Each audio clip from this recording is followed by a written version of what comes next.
관양이가 20살이 되어 스승의 날 기념이라며 찾아왔다. 이쁜 것. 급식 봉사활동도 열심히 하더니 역시 인성이 좋은 친구이다. 대학에 입학해 학교 근처에서 자취를 하면서 그땐 몰랐는데 학교 급식이 너무 그립다고 한다. 자식 그걸 이제 알다니?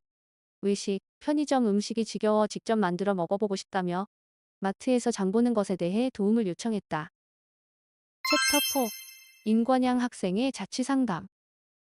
선생님 외식이나 편의점 음식을 사다 먹으니 이제 너무 지겨워졌어요.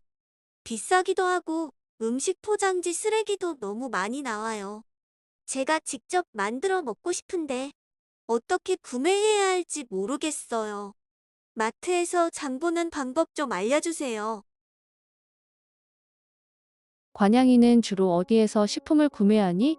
저는 주로 편의점에서 식품을 구매해요. 집 앞에 편의점이 있거든요. 편의점은 한 끼를 때우기에 간편하지만 가공된 식품을 많이 사용한단다. 그 계절에 나는 제철 식품을 선택해서 구매하는 것이 중요해. 선생님, 제철 식품이 뭐예요? 제철 식품이란 그 계절에 자연적으로 생산되는 농산물이나 바다에서 잡히는 생선, 조개류, 해조류 등을 말해. 제철 식품을 먹으면 좋은 점은 뭐예요? 제철 식품의 좋은 점은 첫째, 가격이 싸고 신선하고 맛이 좋아. 둘째, 영양분이 풍부해. 셋째, 자연적으로 생산되기 때문에 에너지 사용을 줄일 수 있어. 즉, 지구 환경에 도움이 된단다. 제철 식품은 봄에는 봄동, 유채, 꽃게, 주꾸미가 많이 난단다. 여름에는 오이를 비롯해 수박, 참외 등 많은 과일이 생산되고 가을에는 우엉, 고구마, 포도, 전어가 제철이야. 겨울에는 당근이나 섬초 시금치, 감귤, 한라봉, 동태, 물미역 등이 많이 난단다. 예를 들어 시금치는 사계절에 나는 시금치와 겨울철 시금치로 나눌 수 있어. 우리가 일반적으로 사계절 내내 볼 수 있는 시금치는 잎이 얇고 길이가 길단다. 겨울철 시금치는 섬초, 포항초가 있어. 섬초는 옆으로 퍼져서 자라고 잎이 두껍고 식감이 좋아 생으로 먹을 수 있어. 포항초는 뿌리가 붉고 길이가 짧아 맛과 향이 진해. 아, 그렇군요. 그렇다면 그 계절에 나오는 식품을 알아두면 좋겠네요. 그럼 제철 식품에 대해 알아봤으니 이제 본격적으로 마트에서 식품을 구입하는 방법을 알아볼까? 식품은 크게 농산물, 수산물, 축산물, 가공품 총 4가지로 나눌 수 있어. 농산물과 수산물은 제철에 나는 신선한 것을 구입하면 돼. 수산물인 생선을 구입할 때는 손으로 눌렀을 때 살이 단단하고 눈과 아가미가 선명한 것이 좋아. 신선도를 확인 후 손질해서 소금을 뿌려 가져오면 편하게 요리할 수 있어. 좋은 방법이네요. 저는 평소에 생선을 좋아하는데 손질하지 못해서 선뜻 사지 못했거든요. 관양이는 마트에서 고기를 구입해 본 적이 있니? 주로 어떻게 구입해?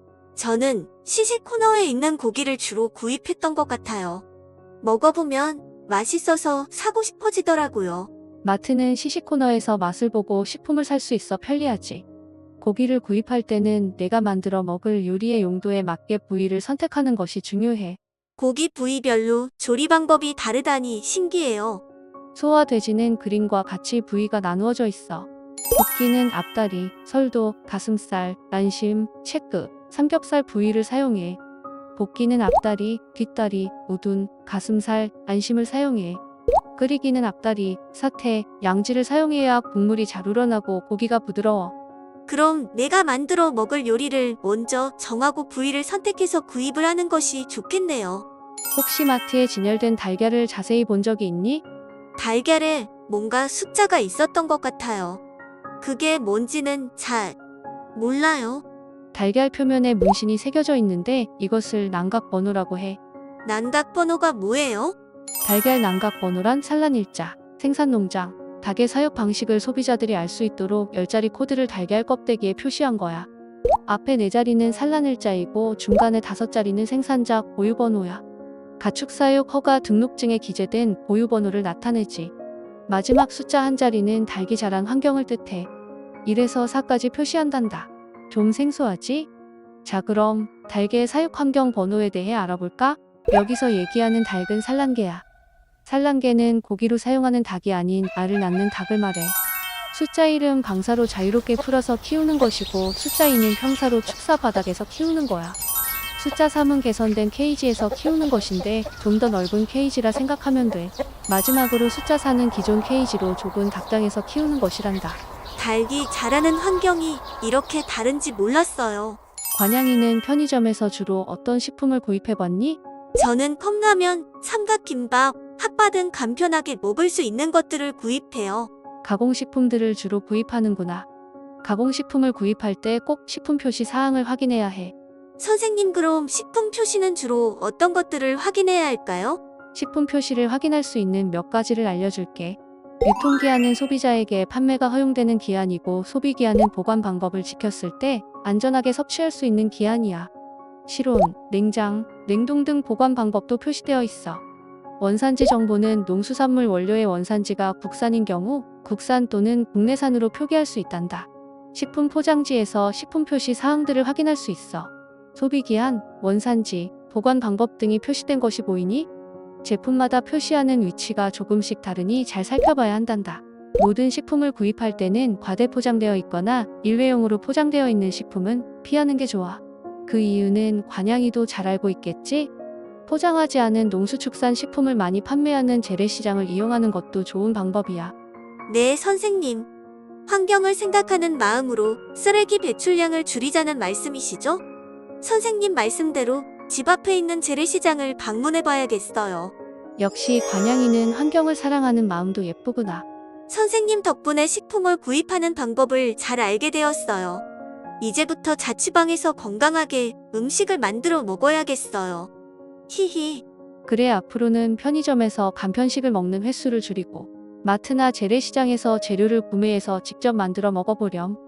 네, 안 그래도 자취하면서 로망이 음식을 먹는 거였는데 이제 자신감이 생겼어요.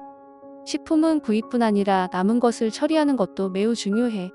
선생님이 식품을 잘 관리할 수 있는 팁 몇 가지 알려줄게.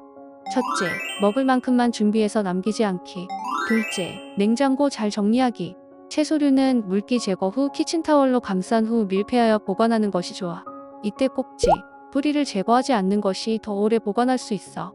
달걀은 씻지 말고 뚜껑 있는 용기에 넣어 냉장 보관해야 해.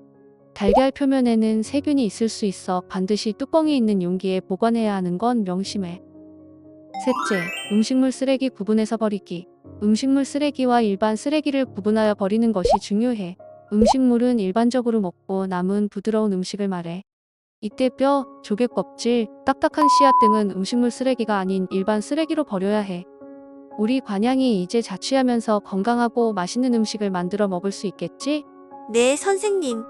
식품은 구입하고 먹는 것에서 끝나는 게 아니었네요. 남은 재료를 잘 보관해서 소비를 줄이고 또 먹고 남은 음식물을 분리하여 버리는 것이 지구 환경을 지키는 것이네요. 당장 집에 가서 배운 대로 실천해 봐야겠어요. 영양 선생님 감사합니다. 아침 식사 대용 구운 달걀 만들기를 해볼게요. 바쁘다고 아침 거르지 말고 간단하니 꼭 만들어 먹어봐요. 재료는 달걀, 물, 소금, 식초, 키친타월을 준비해요. 1시간 전에 실온에 꺼내놓은 달걀을 식초물에 깨끗이 씻어요.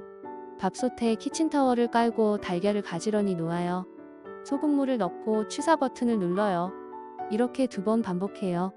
짜잔, 쫄깃쫄깃한 구운 달걀이 완성되었어요.